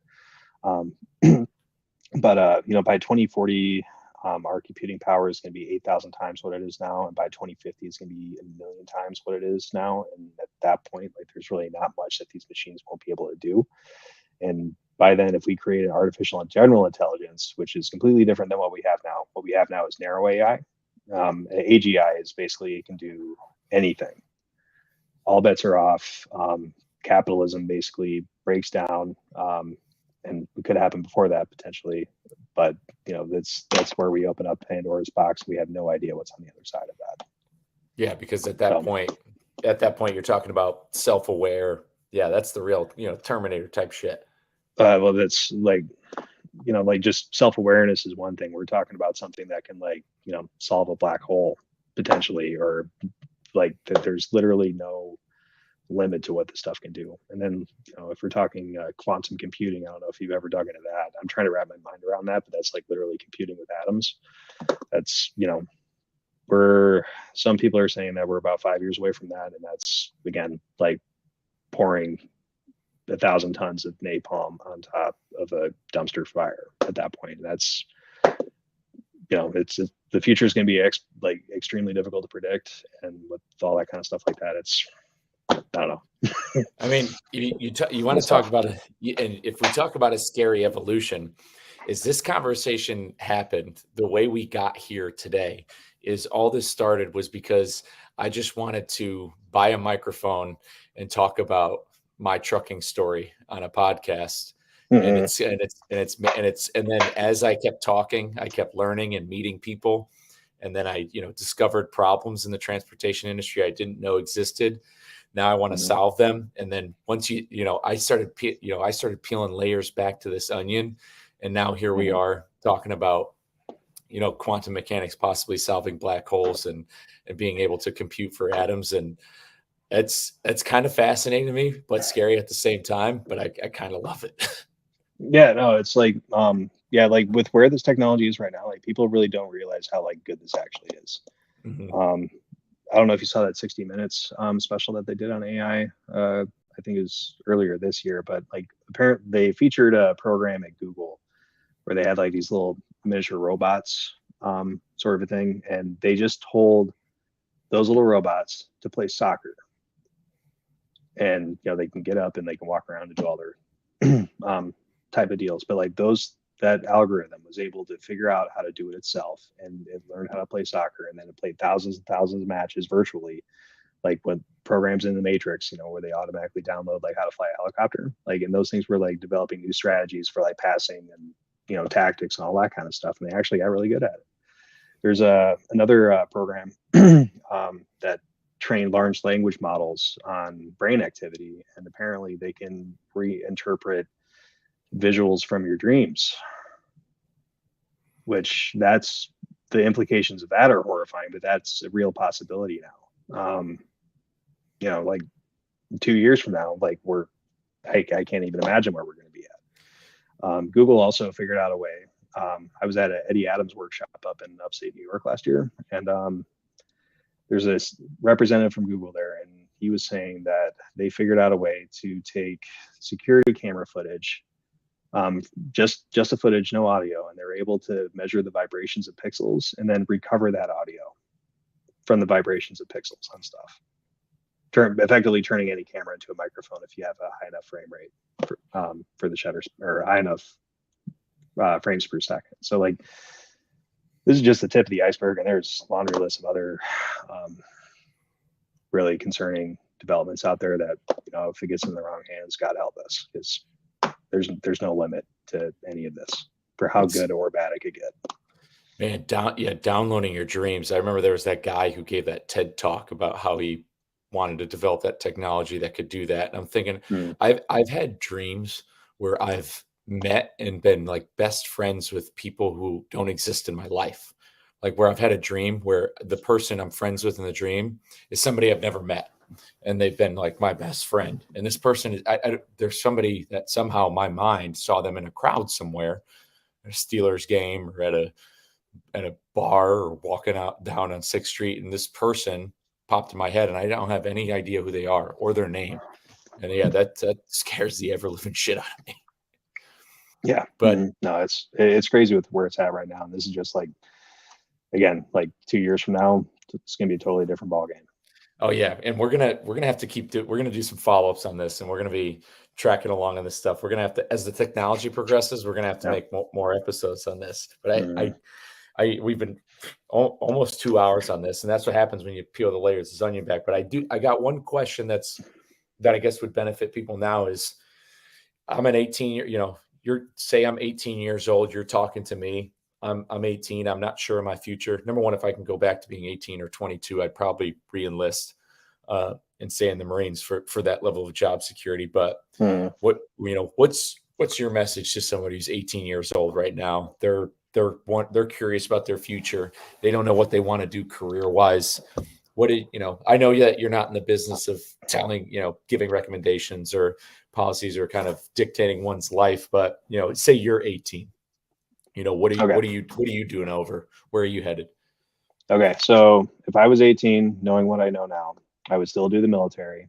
I would get that post 9/11 GI Bill and be in the military as for as little time as possible, so you can stay out of debt later on in life. That's going to be important. So that'd be the first thing. As far as jobs go, stay away from anything that depends upon routine. So basically that's where machine learning and all this kind of stuff shines. So like anything that relies on face-to-face interpersonal connections with people is going to be safer than jobs that aren't, is basically the best recommendation that I have. Also, this is kind of a non-answer to that. AI and machine learning stuff relies upon data. So like if there's any sort of specific types of jobs that there isn't a lot of data to be able to automate, those are going to be the safest jobs out there. So sorry, I'm 2 hours into talking constantly. My brain's kind of fried right now. But those would be the biggest kind of considerations there. So we're still going to hopefully need teachers. We're still going to need police officers, firefighters. I don't see being automated very soon. As far as the list of jobs that are, it's a much longer list. But yeah, I don't know. It's if you're 18, stay out of debt, get a good education, and like the biggest thing that you should learn how to learn, and keep repeating that over and over again, because that's basically going to be what the future is going to require, is learning new tasks and new jobs continually. So that's what you should expect. No, I think that's a good answer. So stay away from data-driven jobs, keep it face-to-face, going back to that real human element. I like it, man. That's good stuff. So before we sign off, if people want to follow your work and what you do and what you post about, if you have any of your own blogs, where can the people find you? So my website is jamesyear.com. I do have a couple images from the project up on there. I can also be found on Instagram. My handle is YEARJAMES. And in about the next month and a half or so, I should have the website and all the content on there up and running. So that'll be a resource for drivers to get kind of spun up on things. Currently in final revisions now and getting everything tweaked. So hopefully I'll have that up sooner rather than later. Awesome. And when you get that up, I'm definitely going to push it out, especially to everybody I'm connected with on LinkedIn, because like I said, if you're a link in the supply chain, I think all of this is absolutely, priceless information that I think people need to know about, because if it's coming, whether it's coming in 2 years or 12 years, I mean, like when I think 12 years ago now, I mean, that's 2010, 2011. And to me, sometimes that feels like yesterday. So it's 2006 is as far away as 2040. Yeah. But yeah, like how depressing is that? Bombshell right there. Yeah. Total bombshell. And we're talking the way we describe 2040 in this episode is like apocalypse. And when I think 2006, I'm thinking like, man, was it so much? Was life so much? Was it easier because I was younger? I don't know. Yeah, maybe in some ways, but just globally speaking, news wise, I don't know, man. It's definitely 2040 seems a lot scarier than 2006. Yeah. And like with everything that I said tonight too, I generally tend to take a more pessimistic viewpoint for how things are going to go in the future with this kind of stuff. Because honestly, I am hopeful that we'll find a way out of all this. But I think the wisest policy is to be skeptical and concerned early on, because if you're wrong, nothing really happens. But if you're right, then it's God help us. It's kind of one of those things where like there's still a lot to be hopeful for, and we still have agency over this change, because it hasn't happened yet, and we really need to start talking about it. So this is kind of how we get started on all that. Yeah, yeah. I'd have to say I agree with you. I talked about that. We talk about this often with a friend of the show. His name's Rust Belt Kid. When it comes to the youth of this country, I have my social opinions on Zoomers and the Gen Zs, but truth be told, I'm more hopeful than them than I am pessimistic. And yeah, like you said, we do actually have the authority on this, whether we think so or not, whether it's through your votes, through your actions, how you interact with people on a day-to-day basis. We do have the authority over our own futures. We can control our destiny. We're not under, if we were under the laws of kings and monarchies like that of the Roman Empire, I'm sure all of these tech companies would be round up and sent off to Australia or exile on some island somewhere. Yeah, like like if it wasn't a military or civic purpose, then yeah, sure. It just kind Yeah. of depends on what it'd be. But So, but yeah, we're not in that phase now. It's it's been here, it's been happening. So we just got to know that we own it. We own our future. We're the directors of our story and our history. So let's go out there and write it the way we want it to happen. We want it to end. Oh, actually, before we sign off, we just got a comment come in. Actually, if you got a few more minutes, do you guys sure. see de-dollarization coming? So is that like a cashless society type of a thing? Yeah, I'd say it probably has something to do with getting rid of like essentially, not using fiat currency, so to speak, and must be some sort Yeah. of cashless transactional society.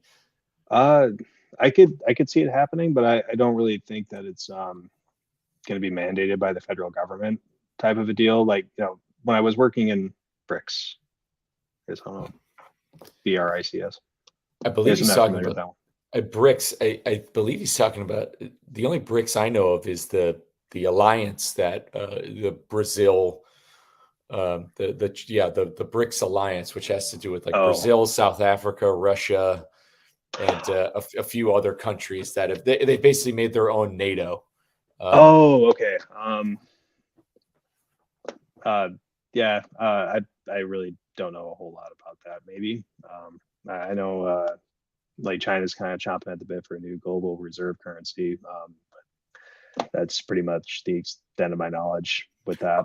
I kind of know what he's saying because all these BRICS countries essentially like what they're trying to do in Russia, like you have a lot of countries that are moving from using the US dollar. So I think he's Hmm. talking about basically the kind of the global economy as a whole, like de-dollarizing, as in we're going to move away from the U.S. dollar as the primary means of what people are buying and trading with. So I think he's seeing if there's going to be a fiscal collapse of basically the use of the U.S. dollar. I haven't really gotten to like specific monetary implications of like AI and stuff. That's a whole different subset. I've been mainly like focused on like trucking, transportation, and kind of issues associated with that. Some of the bigger picture stuff. I'd be interested to see what the result of that would be. And definitely learn more about it. But yeah, I don't have a good answer for that, unfortunately. Yeah, I'm not I mean, I know I've read articles about it. I don't see it really happening because I mean, Brazil's a country that's, it's it's South Africa's like their economy's not the best. I mean, Russia is always been a poverty country since, we're talking Napoleonic era, and that's a true testament because I'm reading all about it in the biography. China's another country where even though they have this powerhouse economy, Chinese citizens themselves have all their wealth locked up in real estate that no one lives in. Like there's this perpetual housing bubble in China that exists where like China has all these cities, like replicas of European cities. They have an Eiffel Tower of all this infrastructure of real estate that nobody lives in. Because kind of like how we value, like our retirements are in like locked up in 401ks and investments and stuff like that, and like stocks and bonds. In China, most of the people have their retirements and all their wealth tied up in real estate. And so so each of these different countries around in BRICS have their economic issues too that are kind of out there. So I don't really, in regards to this gentleman's question, I don't see de-dollarization happening. I mean, I think that I'm bullish. I'm always bullish on the crypto market. I see that, as cryptocurrency starts to have more utilization in regards to what it could be used for, as opposed to just this sort of investment tool as it is. I think we'll see some changes that way. But no, good question though. Love to see the interaction for some people. We did have some live viewers tune in, but hey man, that's gonna have to do it for me. It's past my bedtime. Same. Yeah, but I appreciate you having you on. You're definitely, if you're willing to come back. I love these conversations. They're good. No matter how long they go, they're valuable. They need to be on the record. And it's like you said, we need to keep the conversation. We need to keep having the conversation. So that way, the more ears hear it, the more we can better prepare ourselves. Yeah, for sure. And then once once I get the master's project out there and the website's live and stuff, I'm sure there's going to be lots of little nuggets in there that you like to dig into a bit more, because this is just kind of the tip of the iceberg, and I'm sure people have a lot of questions about a lot of this stuff yet. Absolutely, man. But with if you don't got anything else for us, I'm going to go ahead and sign off. Thanks again for coming on, and we'll be talking to you soon. Absolutely. Thank you. Oh, Thank you. yeah. Can you send me an email to this episode? Oh yeah, I'll get you all the link. Perfect. It should be it'll be up if you guys are listening to this, you can find this live recording on YouTube. It'll save right up as soon as we finish recording. It's on Twitter. It's also available on LinkedIn. Check it out there. But it'll be up on Spotify, Apple, Google. I'm going to pump it out as soon as we close up. Perfect. All right, man. Thanks again. We'll talk to you. Yeah, thank you. All right, guys, that'll do it for episode 96. Thanks for tuning in. One of the longest ones yet. Got a lot more coming. Like I said, I've been reaching out to a lot of drivers to keep the conversation going about all things trucking, transportation, and what's going on there in the world. Thank you once again for listening. Can't appreciate it enough. You know where to find me everywhere at Lombard Trucking. And with that, guys, we'll be back to the bench.